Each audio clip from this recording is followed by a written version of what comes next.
Now let's we discuss about the conformations of cyclohexane. Cyclohexane molecule has got two main conformations. One is the chair conformation and the second one is boat conformation. And in between these two, there are two more conformations which we call one is twist boat conformation and the other one is half chair conformation. So we are going to discuss about all of these, and we will also see which form is the most stable and which is the least stable out of these all conformations of cyclohexane. So let's start our discussion first with the chair conformation of cyclohexane. As has been written here, this is the most stable and hence the most preferred conformation of cyclohexane.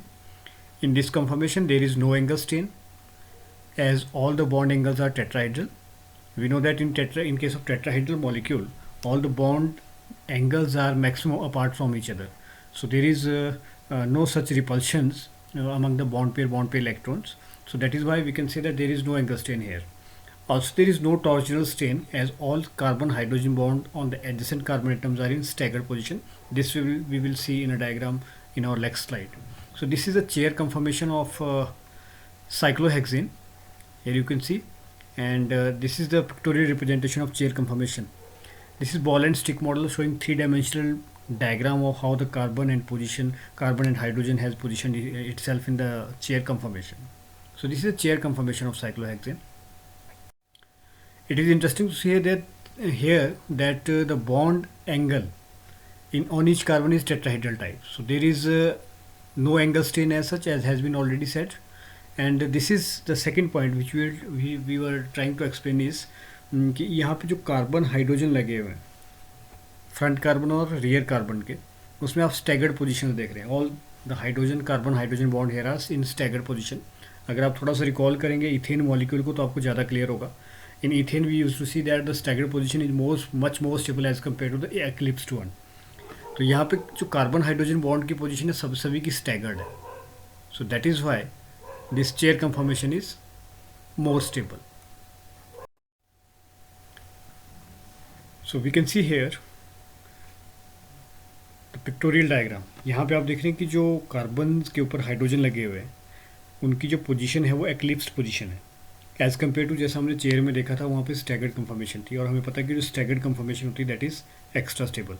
और यहाँ पे क्योंकि एक्लिप्स्ड position में सारे carbon hydrogen bond है तो इस वजह से सिस्टम में रिपल्शन आती है. तो दो वजह हैं बोट कंफर्मेशन के अनस्टेबल होने की. एक तो यहाँ पे जो कार्बन हाइड्रोजन बॉन्ड है वो एक्लिप्स्ड पोजीशन में होते हैं, और दूसरा यहाँ पे जो फ्लैग पोल हाइड्रोजन आते हैं वो एक दूसरे के बहुत क्लोज रहते हैं जिसकी वजह से इंटर एटॉमिक रिपल्शंस बढ़ जाती हैं और जिस वजह से as such the boat conformation is less stable as compare to chair conformation. Now मैंने आपको पहले कहा था कि दो मेन कंफर्मेशन जो साइक्लोहेक्सेन की रहती है, one is chair and the other one is boat. और इन दोनों के इन बिटवीन भी कुछ अदर कंफर्मेशंस रिकॉग्नाइज की गई हैं जिनमें से एक होती है twist boat confirmation. So this is twist boat confirmation, मतलब सिंपल बोट कंफर्मेशन को हमने थोड़ा सा ट्विस्ट किया है और ये जो मॉलिक्यूल यहाँ पे बना है ये ट्विस्ट बोट कंफर्मेशन को अब रिप्रेजेंट कर रहा है. इन्होंने बताया हुआ कि कैसे हुआ ये. इस कॉर्नर को और इस कॉर्नर को हमने ड्रैग किया क्लोज एक दूसरे के, तो नेट इफेक्ट इज़ की कुछ इस तरह से मॉलिक्यूल ट्विस्ट हो जाता है. और अब आप यहाँ पे देख रहे हैं कि जो कार्बन 1 और कार्बन 4 के बीच का जो गैप है वो बढ़ गया है. तो जो पहले यहाँ पे इंटर एटॉमिक रिपल्शन एग्जिस्ट कर रही थी फ्लैग पोल हाइड्रोजन के बीच में, अब वो थोड़ी सी ईज हो जाती है, रिलीव हो जाती है.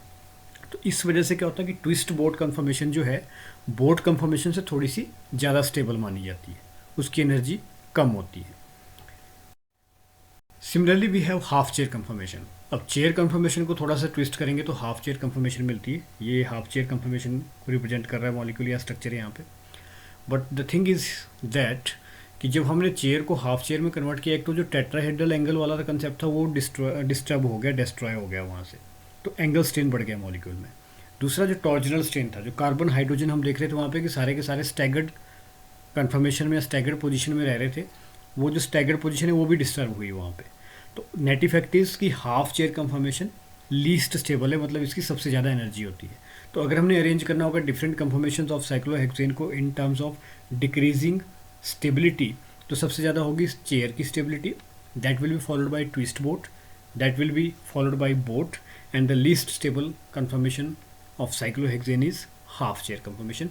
ये हमें एनर्जी प्रोफाइल डायग्राम से पता चलेगा. नेक्स्ट स्लाइड में देखते हैं. So this is the energy profile diagram of different confirmation of cyclohexane.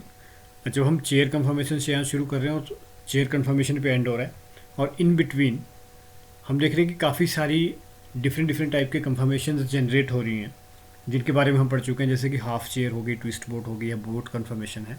So we can see here from this diagram the energy of chair conformation is least, whereas these peaks represent the conformer of highest energy, जिसको हम half chair कहते हैं, half chair कन्फर्मर इसको कहते हैं। और ये जो लो एनर्जी फॉर्म आप यहाँ पे देख रहे हैं, ये ट्विस्ट बोट को रिप्रेजेंट कर रहा है, और बोट फॉर्म की एनर्जी इन दोनों ट्विस्ट बोट से ज़्यादा है। तो वो ऑर्डर जो हमने भी देखा था कि सबसे ज़्यादा स्टेबिलिटी चेयर कन्फर्मेशन की होती है, that will be followed by twist boat, and सबसे जो लीस्ट स्टेबल इसका कन्फर्मर है वो हाफ चेयर होता है। सो इस पर क्वेश्चन आ सकता है आपको साइक्लोहेक्सेन पे, ये आपको बिल्कुल क्लियर होना चाहिए कि डिफरेंट फॉर्म्स या डिफरेंट कन्फर्मर्स कौन कौन से होते हैं और उनकी एनर्जी प्रोफाइल या एनर्जी डायग्राम को हम कैसे डिस्कस करते हैं।